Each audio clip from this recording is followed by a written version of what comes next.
Hello everybody, today we're going to talk all about landscape photography and using long lenses. Stay tuned.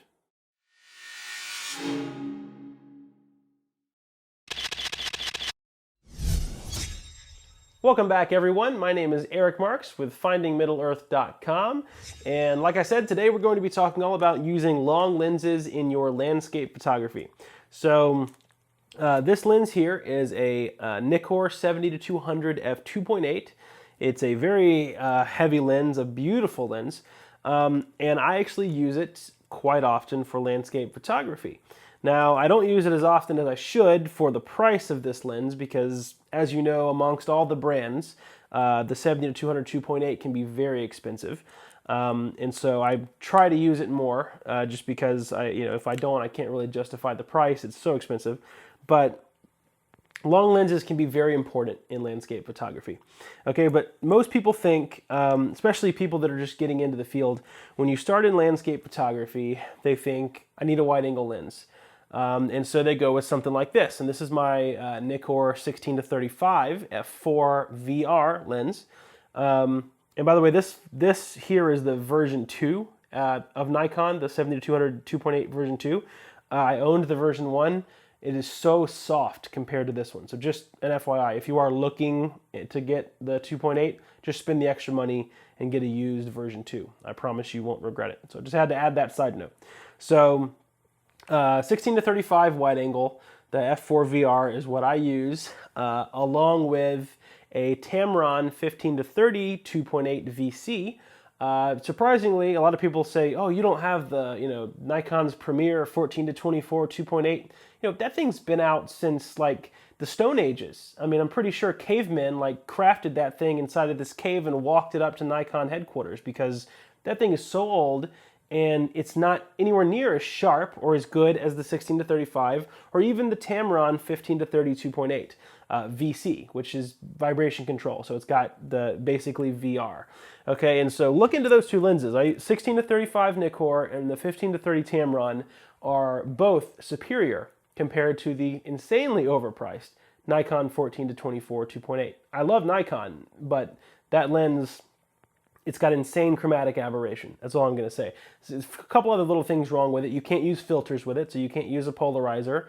I know there are some companies out there that make things that can be used with the 14-24, but it's this huge rig to put a filter on. It's so expensive. But anyway, so that's just keep that in mind. That's kind of a side note. But back to long lens landscape photography. So what does the long lens do kind of versus the wide angle lens? So there's kind of a rule of thumb if you're just getting into landscape photography and you're wondering which lens to buy. Okay, the 70-200 or any kind of telephoto lens obviously zooms in, okay, but really what it's doing is it's bringing distant things closer to you, okay? So what I mean by that is, let's say that there's a mountain range way in the background and there's a really cool foreground, okay? But all you care about right now is this beautiful light that's hitting the mountains way in the back. So most people would think, oh my gosh, well there's this great field in front of me and there's all these things, so I'm just gonna pop on the wide angle lens, crank it all the way back to 16-35 and capture everything.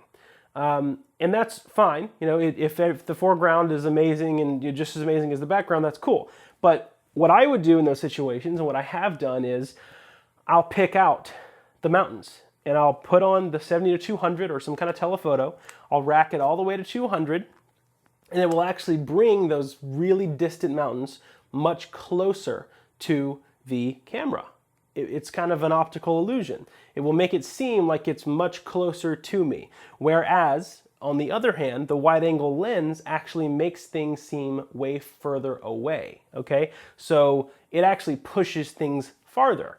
And so, for example, if you've ever seen like the GoPro camera, right, that has that weird fisheye effect, well, you can get those things like, a half an inch away from your face and it still looks like you're a good, foot away from somebody. So it's all about the wide angle lens kind of pushing things away and the long lens bringing things closer. So just keep that in mind when you're in landscape photography. Don't think that just because you see something cool that you have to make the rest of the scene work in order to get a cohesive image.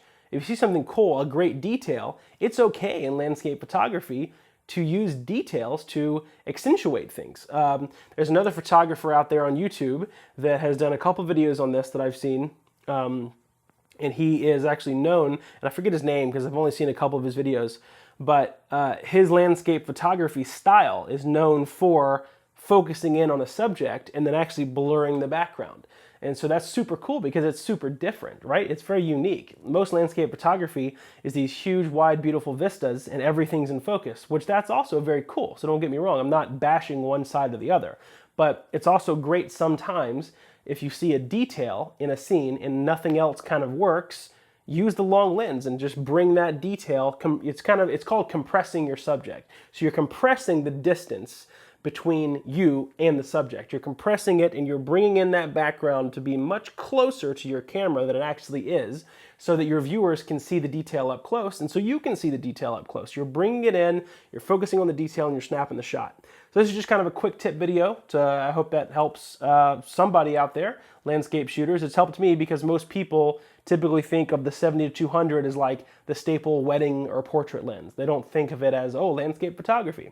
And by the way, there's a much cheaper version of this lens, which is the 70-200 f4, and it's just a chunk of the price. I think it's like $1,000 cheaper. So if you're just doing only landscapes, go that route. At the time that I bought this, I was doing a lot of lifestyle photography, and as well as landscapes, and so I still do some lifestyle, so I still like to keep the 2.8 just to go shallow when I want to. But the f4 is just as good as far as compressing the subject. Even the much cheaper Nikkor 70-300, and that'll get you way in there. So if your main focus is, I guess if your biggest problem in landscape photography is you're wondering why you can never make the scene in a photo look how it is when you're seeing it, it's because most of the time you're shooting with a wide-angle lens and it's pushing it way further away. And so that one detail, like the sunset in the background, the mountains, that one detail and that one subject that you really want to show the viewers is actually just getting pushed further away and off into the distance and not becoming a focal point of the image. So just slap on a long lens, compress the gap between you and that subject, and you'll bring it right in there and make a big, full screen mountain range, sunset, whatever, and it'll just be right there, beautiful. You can make a big print of it. If you watch my videos, I'm big fans of printing your work, and so all the more reason why you have to make sure your subject is the star of the show. And long lenses can do that for you in certain situations, and I'm using long lenses more and more in my landscape photography. Actually, it's really fun because it's kind of a challenge. So I encourage everyone this week or this month to go and get your long lens out that you normally use for like wildlife or people, and use your long lens to get some creative shots. I'm going to be doing a contest actually soon on my channel here and on my website, and the theme I haven't decided yet, but I think I'm going to decide that the theme of this upcoming contest is going to be long lens landscape photography. So I want everyone to use your long lens, get some landscape photos, and the prize is undecided yet. But I know one of the prizes is going to be my entire Photographer's Apprentice bundle, which is hours of me showing you camera settings, organizing your photos, and my workflow in backing up your photos. So that's going to be one of the prizes for the contest. And I just encourage everyone to get out there with your long lens and start making some very interesting looking landscape photos. So I'd love to see them. If you guys want me to see them, or I would love to see them, just post the link to your photo in the comments below and we can start a great discussion about it. So I want to know what you guys think too, so let's talk in the comments. Thank you guys so much for watching, and I'll see you in the next one. Take care. If you would like to stay up to date on all of my latest photography videos and adventures, click the big subscribe button below. And if you would like to find out more about me and how to become a great photographer, visit my website at findingmiddleearth.com.